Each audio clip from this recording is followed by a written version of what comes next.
शक्ति। अध्याय 9 निशुम्भ वध। राजा ने कहा, हे ऋषिराज, आपने रक्तबीज के वध से संबंध रखने वाला वृत्तांत मुझे सुनाया।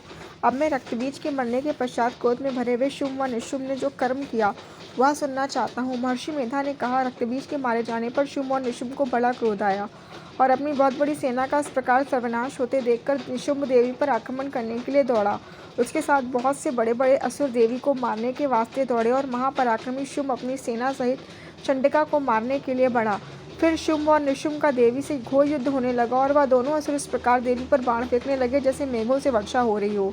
उन दोनों के चलाए हुए बाणों को देवी ने अपने बाणों से काट डाला और अपने शस्त्रों की वर्षा से उन दोनों दैत्यों को चोट पहुंचाई। निशुम्भ ने तीक्ष्ण तलवार और चमकती हुई ढाल लेकर देवी के सिंह पर आक्रमण किया।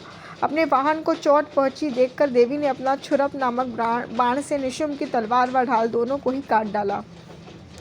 तलवार और ढाल के कट जाने पर निशुम्भ ने देवी पर शक्ति से प्रहार किया। देवी ने अपने चक्र से उसके 2 टुकड़े कर दिए।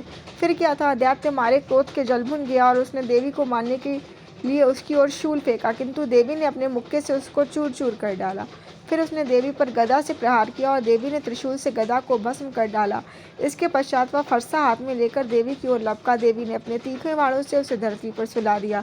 अपने पराक्रमी भाई निशुम्भ के इस प्रकार से मरने पर शुम्भ क्रोध में भरकर देवी को मारने के लिए दौड़ा। वह रथ में बैठा हुआ उत्तम आयुधों से सुशोभित अपनी 8 बड़ी बड़ी भुजाओं से सारे आकाश को ढके हुए था।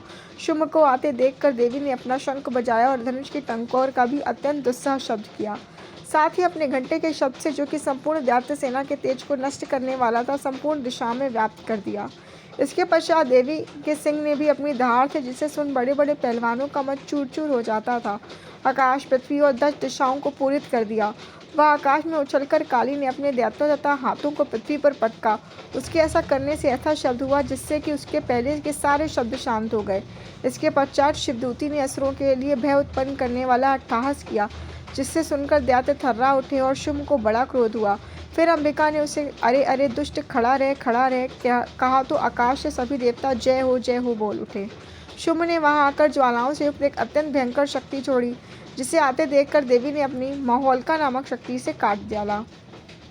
हे राजन, फिर शुम्भ के सिंहनाद से तीनों लोक व्याप्त हो गए और उसकी प्रतिध्वनि से ऐसा घोर शब्द हुआ जिसने इससे पहले के सब शब्दों को जीत लिया। शुम्भ के घोड़े बाणों को देवी ने और देवी के छोड़े बाणों को शुम्भ ने अपने बाणों से काट सैकड़ों और हजारों टुकड़ों में परिवर्तित कर दिया। इस प्रकार जब चंडिका ने क्रोध में भर शुम्भ को त्रिशूल से मारा तो वह मूर्छित होकर पृथ्वी पर गिर पड़ा, और जब उसकी मूर्छा दूर हुई तो वह धनुष लेकर आया और अपने बाणों से उसने देवी, काली तथा सिंह को घायल कर दिया।